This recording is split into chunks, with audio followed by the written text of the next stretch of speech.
بسم الله الرحمن الرحيم. أهلا بحضراتكم. الفيو الرائع ده طبعا دي حاجة فوق الوصف، حاجة من الخيال. مدينة الرحاب، مدينة كاملة متكاملة، فيها كل حاجة، فيها كل حاجة، بمعنى مكان راقي، مكان هادي. ده الفيو للشقة اللي في الدور تالت بلكونة.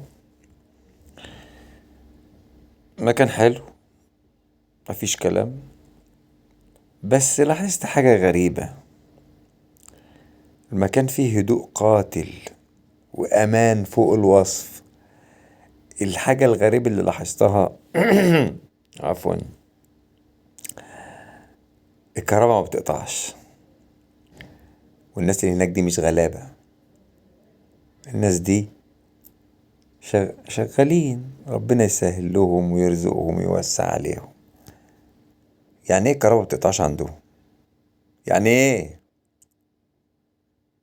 المفروض الكهرباء بتقطع في مصر كلها. ما علينا، هبقى اتكلم تاني عن موضوع الكهرباء ده. بس انا قلت ايه،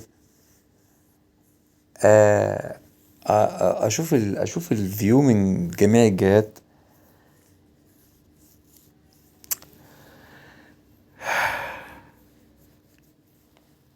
ده المنظر، مكان للنوم فقط. لازم يكون عندك عربية وعيالك عندهم عربيات، يا اما هيتبهدلوا في المواصلات. دي تمنية. طب كويس، لان انا لقيت تمنية معدية، بس ما اعرفش التمنية دي او المشروع ده دي شغالة في قلب المدينة ولا لا. هي الفكرة الشقة كويسة، ربنا يسهل لاصحابها ويبارك لهم ويزيدهم.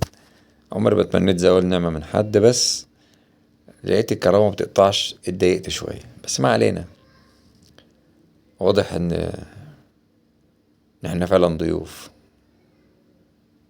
مكان جميل، كان عاجبني، صورته. مش عشان المطبخ اللي انا بعمله ولا حاجة، لا، المطبخ الحاجة اللي شكلها حلو بقول عليها شكلها حلو، ما بعرفش انافق. دلوقتي النفاق بقى بيسموه جبر خواطر. مفيش حاجة اسمها جبر خواطر، حاجة اسمها نفاق.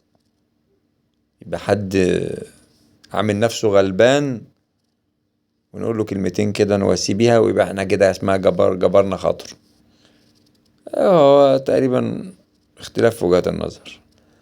هنا الحتة جالاكسي، طبعا لسه جالاكسي.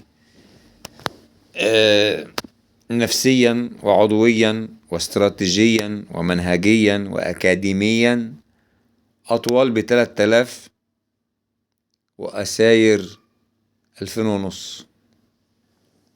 ده خلاص، احنا كده مش رايحين للهوية، احنا في قلب الهوية. حسبنا الله ونعم الوكيل في كل تاجر جشع، مفيش عليه رقيب. كل واحد بيجي على باله حاجة بيعملها. حسبي الله ونعم الوكيل.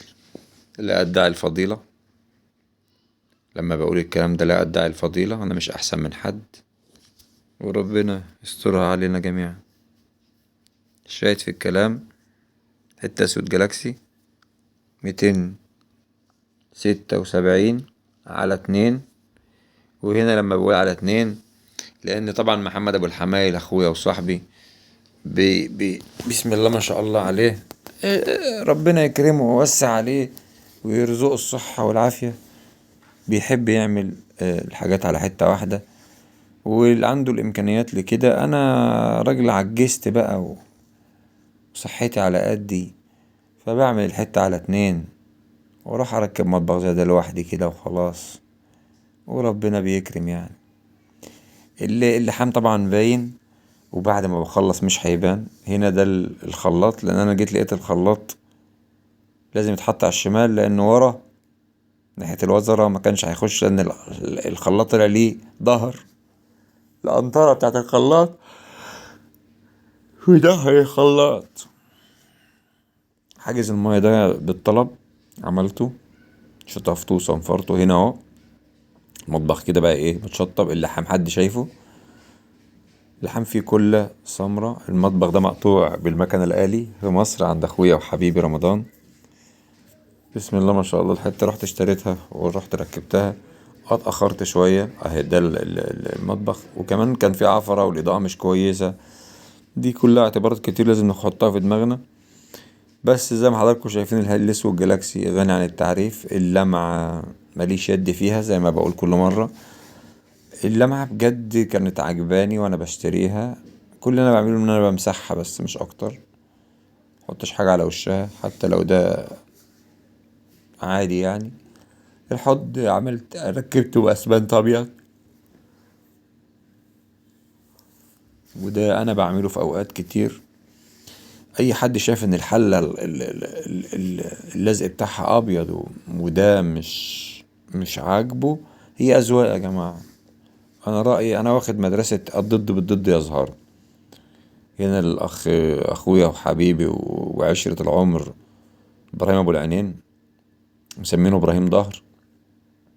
هنا كان الكهربائي، واستاذ وليد المعلم وليد ربنا يبارك له ويزيده، راجل نقاش محترم خدوم. انا اول مره يشوفني بقى يذلل لي العقبات لان انا رايح على الشقه اخر واحد تقريبا. طبعا بعد الاستاذ ياسر صديقي واخويا وحبيبي ما رن عليا وقال لي إيه عندك، عايزك تروح تاني يوم ولا حاجه على اقرب فرصه كامل تنجزنا. الحمد لله ربنا اكرمني ورحت وانجزت الحمد لله. وكمان يعني من قبل ما اروح كان حبيبي واخويا وعشرة عمر ياسر سعيد على اسمي كامل سعيد كان مديني حق المطبخ من قبل ما اتحرك اصلا. راح محول لي على حسابي في البنك في ثواني. سبحان الله. الرقي ده لا يكتسب، يبقى طبع. انك تكون راقي او محترم ده طبع. دي ايديا بقول لكم اعملوا لايك.